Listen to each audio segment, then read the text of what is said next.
What's up, guys? This is Drive With Me with another video. This video will be very interesting for you guys. This is long time in my mind to do it, to just go on hood and give you some information about gang related areas in Los Angeles. There is big community of gangs in Los Angeles, and gangs is a problem in LA. And because I don't have much information, I brought in my friend. His name is Mark, and he's sitting here, and we are going to East LA, around downtown Los Angeles. And today I'm not going to speak a lot, but my friend Mark will go and explain why we are filming and driving areas, and you can know more information. This is very unique information you cannot find in internet, you cannot find in Google. This is kind of information according who lives around these areas, and friends and families and people around them. So welcome, Mark, to my video. Thank you for coming and showing me and my subscribers to this neighborhood. Go ahead. Pleasure to be here. Thank you for having me. So let us know how you find about all these areas. You were not gang members, no? No, but I grew up in LA my whole life. I've known people involved with the gangs, whether it's friends or even like relatives, and I just kind of became familiar with it, and even I've done outreach and ministry, specifically working with gang members, all parts of LA, even the San Fernando Valley. Yeah, so that's kind of my familiarity with gangs in LA.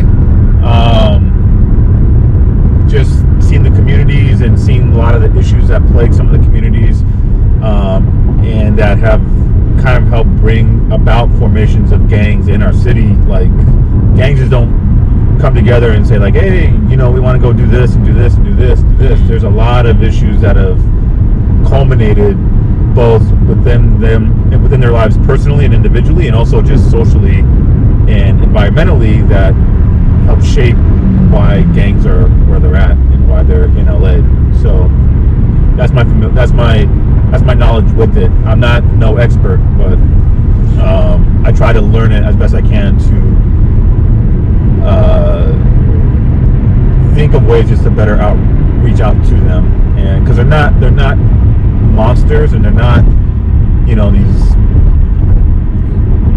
criminals, quote unquote, that we want to just do away with in society. I think society has that stigma and that label that gang members are just awful, less than human.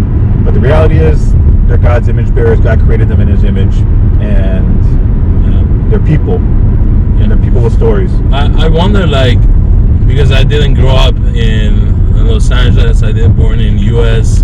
So what gang means, like, how, like, for me, if a gang was like a picture of people that they use drugs, they deal drugs, they have guns, they might fight each other, they might kill you or rob you. What really gang means? Gangs, I mean, I talk to different people, and you always kind of get different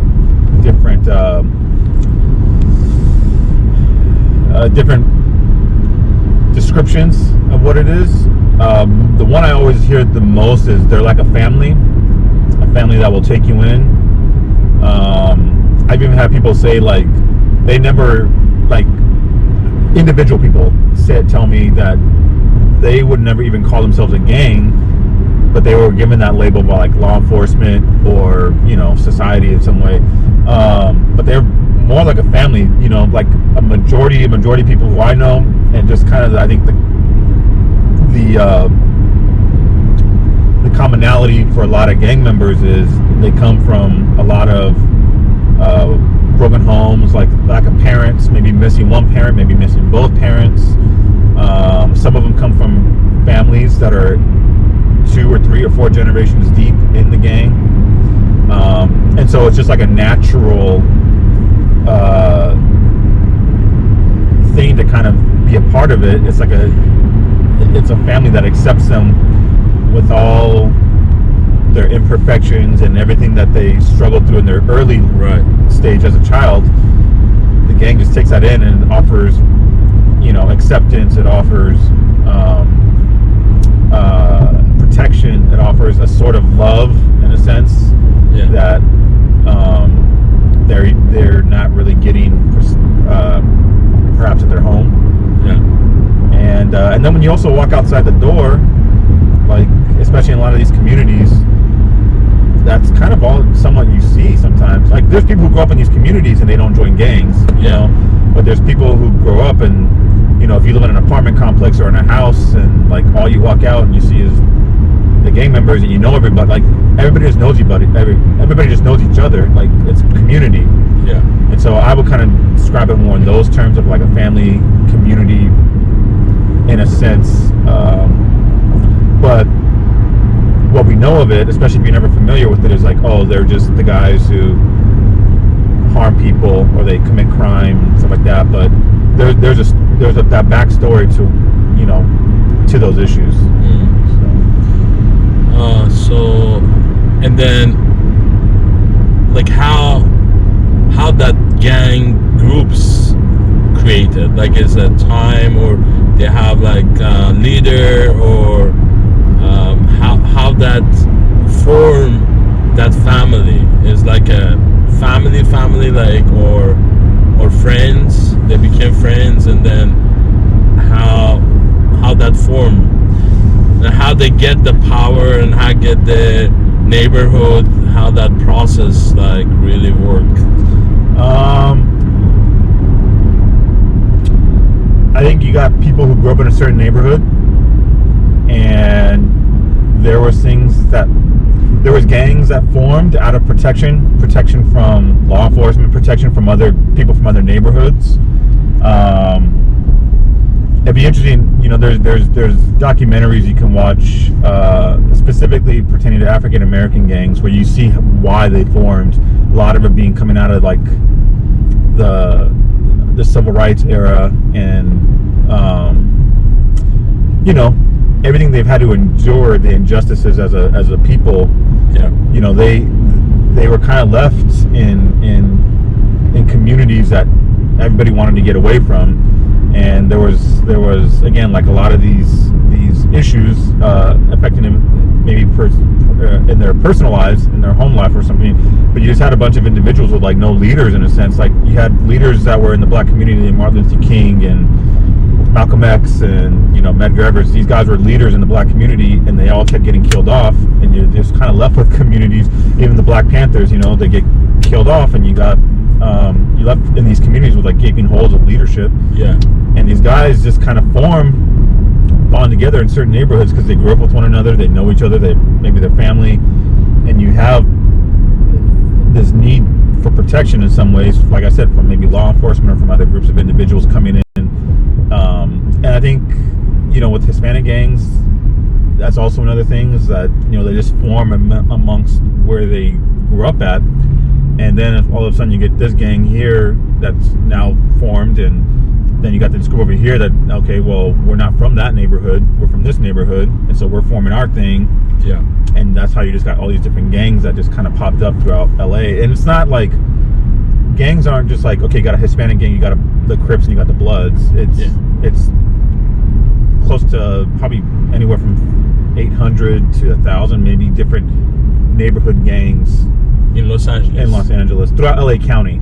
So that would include Los Angeles itself, and you probably look at cities like Long Beach or Compton or even the San Gabriel Valley communities. Like that's all LA County. So you have hundreds of gangs all throughout LA County. So I saw lots of now we are passing downtown Los Angeles on 10 highway, guys, and it's going to lead me anytime that I have to change my lane. Let me know during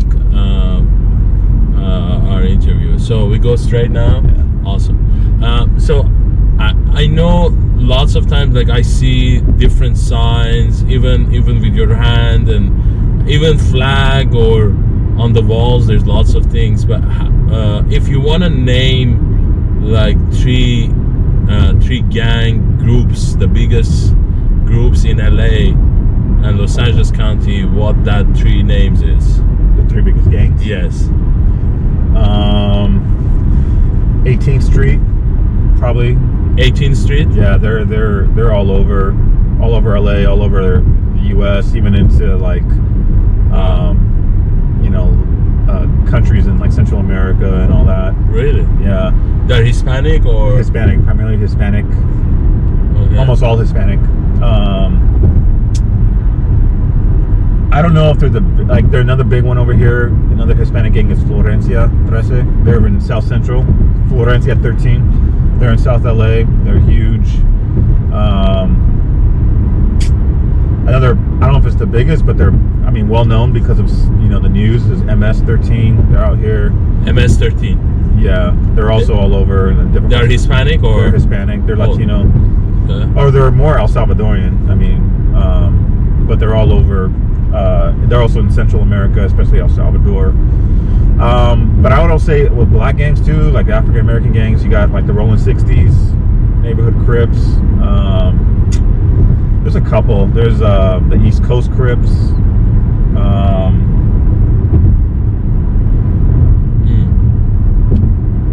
I don't know, with like some of the Bloods, maybe like Bounty Hunter Watts Bloods out of Nickerson Gardens projects in Watts. Or as you mentioned, like lots of them, they came from a broken family, but in the meantime I can see the call of like Hispanic, Black, and even we have Asian gangs. Is that right? There's also Asian gangs. Yeah. So it's more like ethnic groups, and what I understand, that most of this gang, even if they are like a broken family, also there is tendency like racism also, because probably they face lots of racism, and cause of all this, like how people look them down. Do you think that also motivate them to start this group, that they stick together and they try to fight with other groups and ethnic groups? And I think one of the causes also racism, how people look. Is it right? Like racism being because of how people look, you said? Yeah.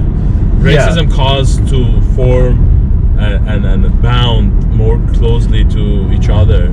Yeah, like, and racism has taken on so many different forms with it. Like, there's overt racism, right, that we're all aware of, just in your face racism.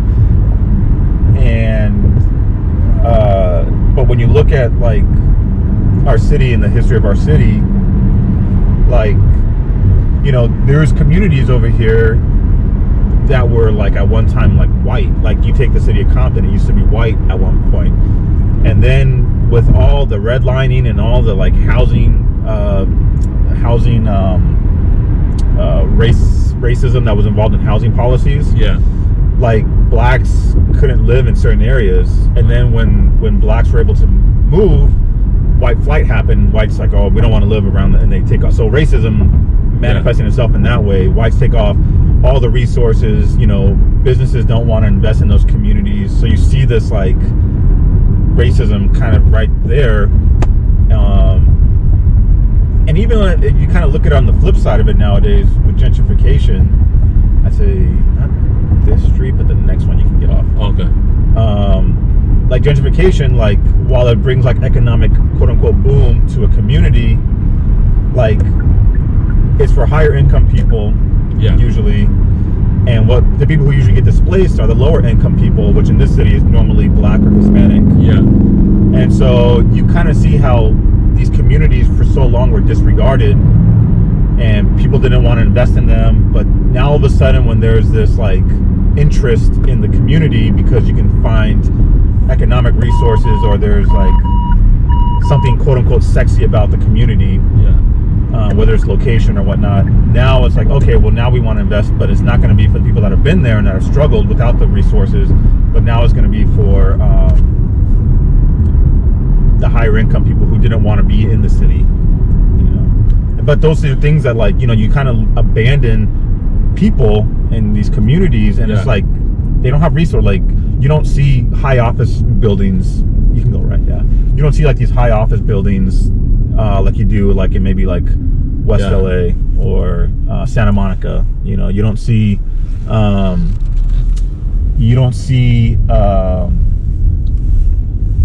let's hit the next green light. You can make a left. Tell me about this neighborhood. So right now we're in Boyle Heights. We just got off the freeway. We're in Boyle Heights. Boyle Heights is almost pretty much almost entirely is Hispanic, Latino community. It's one of the you know, more lower income parts of LA.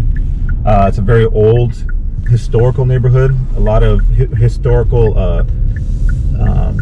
Mexican or Chicano history is from this neighborhood.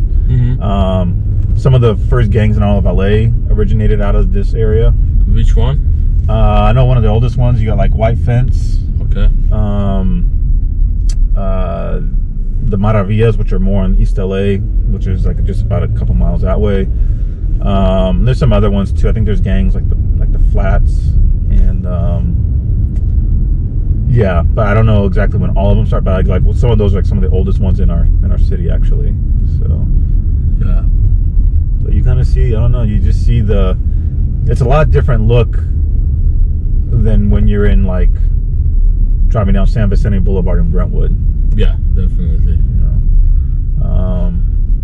So how you can, like, I know the gang, they know the neighborhood, they have also signs that this is my neighborhood, I own this neighborhood. How you can figure out this is like this gang or that gang? There is any like sign or I mean, graffiti.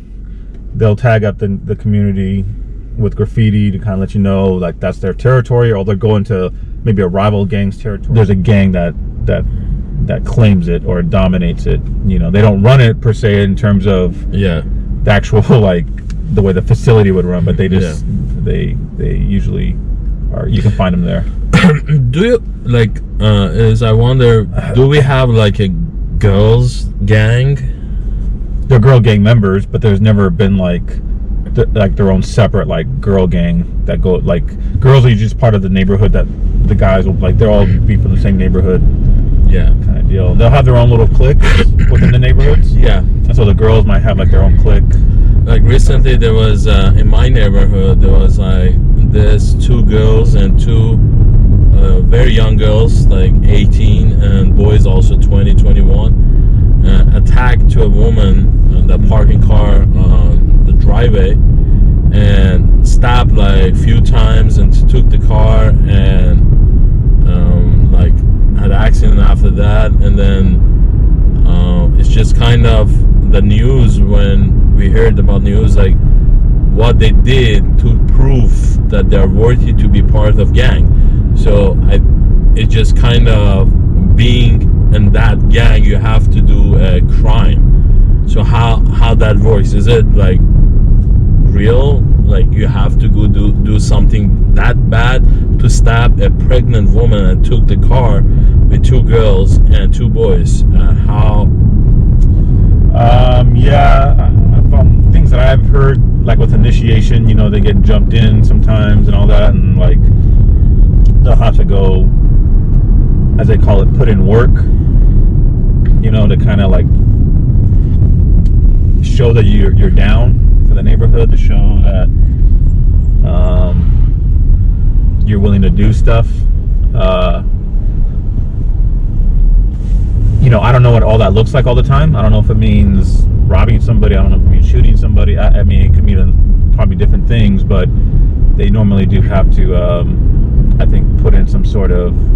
Yeah. But it's kind of, your first statement was they are like a human, they are people, but in the meantime, you can see they can do the worst things, like innocent. Like, it's not even that lady that I know was even not a gang member, nothing. It's just innocent, pregnant, like a teacher, and that's like very cruel for me. And it's just make me think about your statement that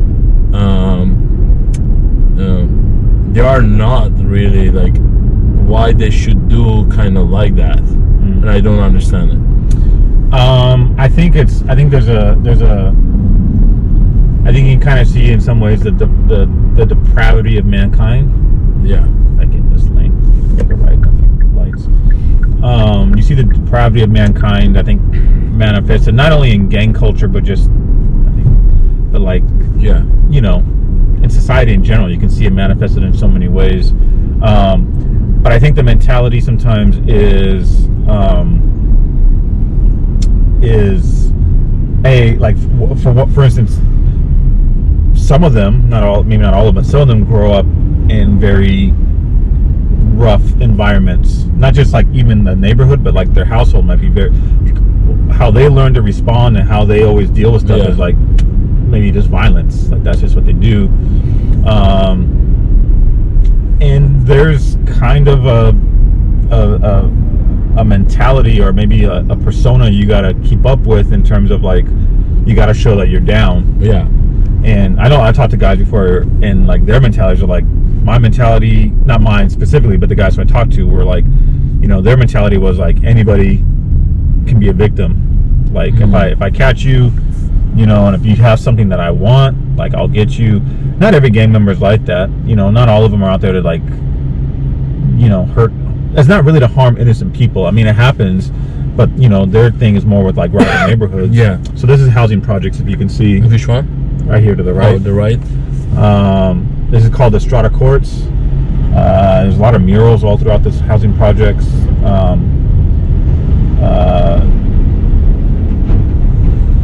So I don't know how big it is, but there's a gang that is in this housing projects. At the green light, you can turn right. Yeah. Oh, this is big complex actually. Yeah, but you can tell like they all look the same, and all the buildings look the same. And this is all government housing. Can we go inside? Yeah, we can drive through. You'll see in the middle. And actually, it's right next to. I don't think so. There's a school here, but right across the street, if you see when we come up here, there's another apartment complex. It's, I think, also government funded, but it's not a housing project, quote unquote. It's just like government funded apartments, but it also looks like a project pretty much. So let us go inside, huh? Yeah, let's see. Because there's dead ends in these things too. So I'll return. Yeah. So just people can see. Yeah, this is kind of like housing projects. Oh, this is kind of ghetto, huh? Yeah. This is right words that use. It's right what? Ghetto. Yeah, they call it ghetto or hood or whatever. Like, I mean, but there's people here. Like, you know, this is just there's people here, and you know, they're all people. You know, regardless if they're gang members or not, they're people here. Let's see, you might be able to go out this. Yeah, you can go out this way. You know, you have people who aren't involved with gangs that live in these buildings and stuff. You see a little puppy right there. Oh. But why is like that, puppy? It probably lives in one of the complex. Yeah, I maybe live even with that guy. But like, but yeah, this is kind of project life. In a sense. It looks like tough here. Yeah. But I mean, there's multiple places like this. They look a little bit different, but they're still projects and stuff. Yeah. So what do you call this neighborhood? Like the apartment or the projects are called the Strata Courts. This is all Boyle Heights still. And you can see this. I don't know if you can see this sign. Strata Courts.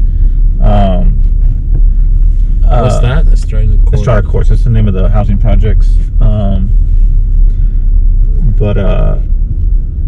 Yeah, this is Boyle Heights still, and like I said, there's There's there's 2 or 3 housing projects in Boyle Heights. There used to be one of the largest ones in all of, I think one of the largest ones used to be in Boyle Heights, but they tore them down and made it like condos or something like that. There used to be like 6 or 7 gangs that just lived in that one housing project that they tore down. Wow. So another question is, like, in my channel there's lots of people saying against the illegal, especially what our politician is doing right now, and everybody is blaming illegal people, like illegal. So what do you think, that most of these people are Hispanic, they are illegal immigrant, or what percentage? No, not all of them. If we for example we ask them to leave, to go back where they came from, the gang will the problem will sort out, or what? No, because not all of them are illegal. Like, I mean, our prison system is filled with so many gang members, both black and Hispanics, and if normally they deport guys when they get out of jail or when they get arrested or something like that, I think. You're right. And like, there's so many in the California prison systems that it shows you that. So Mark, this is which area we are driving right now? This is the border, basically downtown LA. Make it like central. And on the other side of the 10 freeways where South Central LA starts. Okay. Boyle Heights was a lot more, in East LA, more Hispanic dominated. South LA is a mix of black and Hispanic. Yeah. South Central's known and recognized for music, rap music, and movies like Boys in the Hood, or Nipsey Hussle got killed out in South, but he was on another part of South LA, more on the west side of South LA. Oh, so he got killed, Nipsey, here, around here?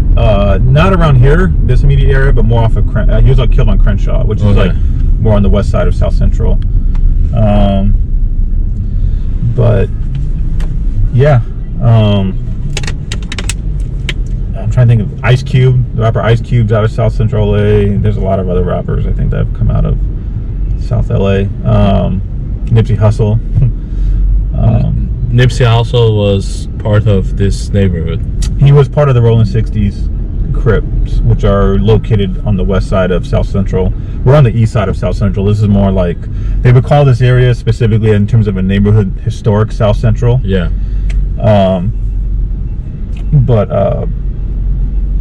Yeah, Nipsey was more on the west side.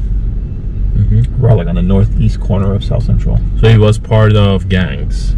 Nipsey, yeah, but he was doing a lot of good for his community, Awesome. like using what his experiences went through to like make a better change for his community. And that's why I think people might not have even heard of him before he got killed, but it was such a big deal that people now know who he is because of what he was doing in his community. So who killed him? Supposedly a guy from his own neighborhood. But there was like there's so many different, I don't know all the details on it, but there's different stories about it. But the main thing I heard is they had a beef, and I don't know what it was about or why, but he came back and shot him. Wow. So, if you want to go take a right here? Yeah, maybe here. So it's LA is raining. It's unusual. So we had lots of rain this year. Yeah. So as we've been driving, you'll see we just turned off of a main street onto a smaller street. Yeah. That main street we just turned off of divides. It's a dividing point between 2 rival gangs. And then you go another block or 2, and there's a dividing point between that gang and another rival gang. Wow. Like, it changes up every block or every couple blocks.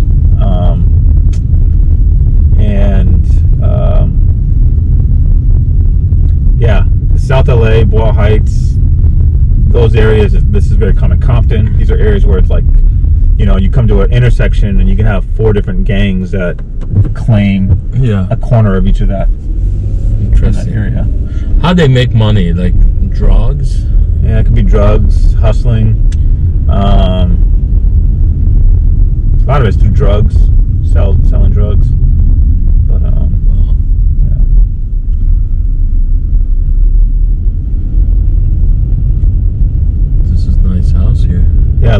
style housing over here. So this is South Central. Yeah, this is the northern part of South Central. This is how all rappers are singing about. Yeah, these communities, yeah.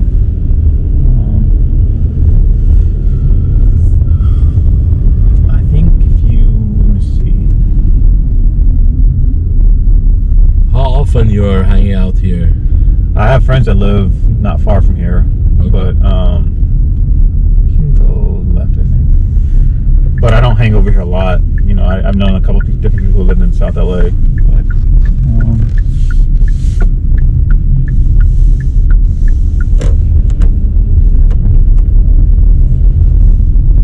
so yeah, I think we're on San Pedro Street, and San Pedro divides a bunch of different gangs from each other. You can turn right here. I'm trying to see if there's graffiti or something we can show.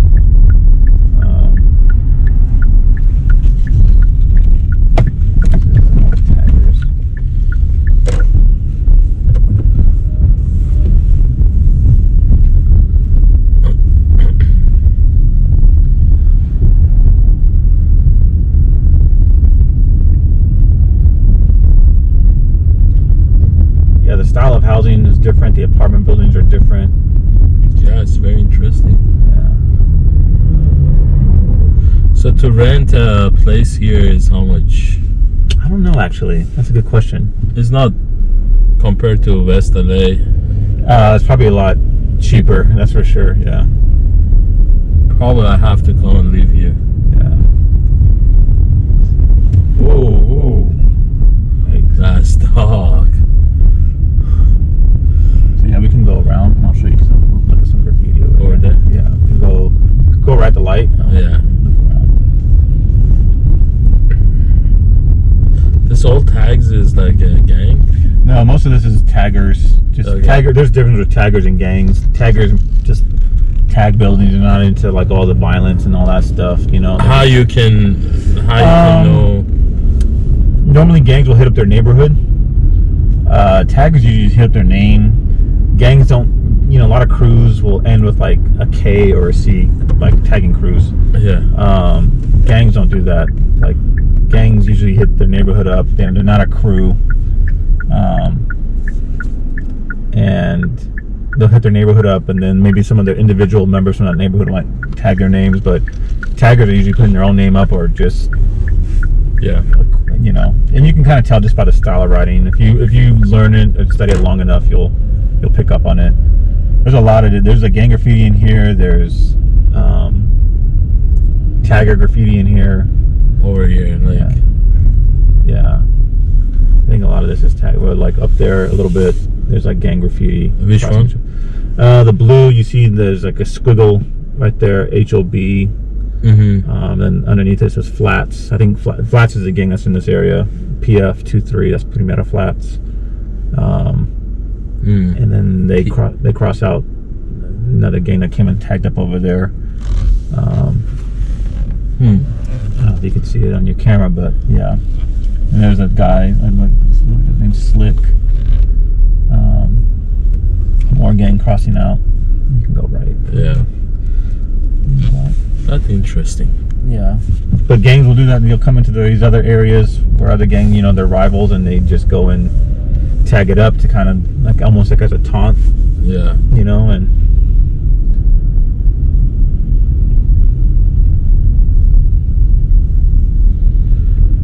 Now we are driving here, we look like gangs, no? yeah.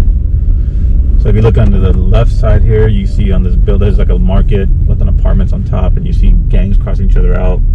Again, 22nd, Wow. Premeta Flats, you know, all that stuff. Our enemy. Yeah, I think, yeah. Wow. You can go right. Right. Left, I'm sorry, left. But yeah, you know. Oh, you can see all this gang related numbers and names. Yeah. Say go to the light again and make it right. I think down this street too, a couple years ago, a guy got killed at the park right there. And overnight, someone tried shot him. Yeah, like I said, these over here on this side, gangs change like every block or every few blocks. Yeah. So you're not far from your rivals or your enemies usually on this side of town. Awesome. But also, if you notice in these communities, a lot of warehouses, factory shops. Yeah. You can see right here, if you turn this street, 31st, make it right. You can see right here, if you turn, there's black gang right there tagged up, Pyru 30. They're 30 Pyrus. Pyrus 30? Yeah. They're rolling 30 Pyrus. They're based off of the street numbers that are around here. Yeah. And, they had a rival crossed out right there with the K after it. K usually means killer. Yeah. So, a lot of gangs do that too. They'll tag and also strike up their enemies and put a K after it because they don't like each other.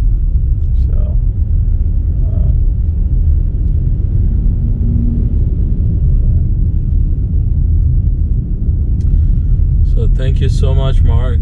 I think we're done here, and I really appreciate, guys, if you like this video, please thumbs up and share this video for others, and if you're not our subscriber, please subscribe to drive with me for more video.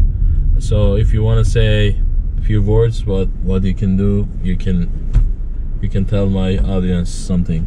Yeah, just like, again, I'm not super knowledgeable on all this stuff. I've tried to learn about it as I've tried to help and reach out to certain communities that are involved with this lifestyle. But I think in the midst of it, when you come to the communities and you see the environments, and especially when you get to know the people,